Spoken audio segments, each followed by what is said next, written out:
আমরা শুরু করব চ্যাপ্টার অধ্যায়ের নাম আছে লেখা আছে no one listens to a poor man.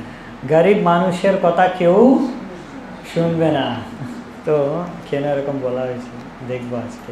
আর এখনই প্রভুপাদ দেখছে কি এখনই ভারতে আর ভালো প্রচার হওয়ার জন্য কি দরকার আছে, বড় বড় মন্দির।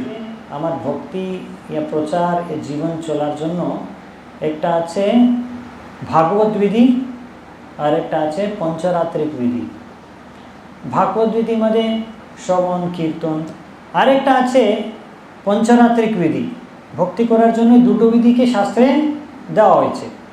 পঞ্চরাত্রিক বিধি মানে ভগবানের বিগ্রহকে মন্দিরে সব নিয়ম মতো আরাধনা পূজা সেবা করা।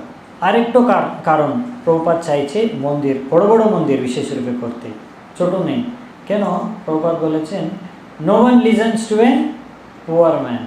গরিব মানুষের কথা কেউ শুনতে চায় না। যে ধনী ব্যক্তি কিছু বলছে তাহলে শুনবে।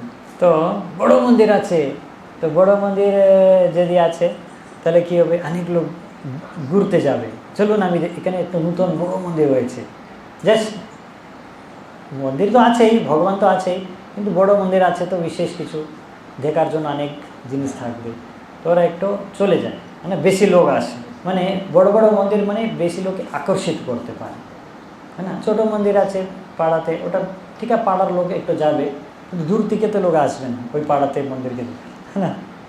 তো সেই জন্য প্রভুপাদের প্ল্যান ছিল বড় বড় যদি মন্দির করে অনেক লোক আকর্ষিত করতে পারবো আমরা ভগবানের কাছে ভক্তিপথে নিয়ে আসার জন্য।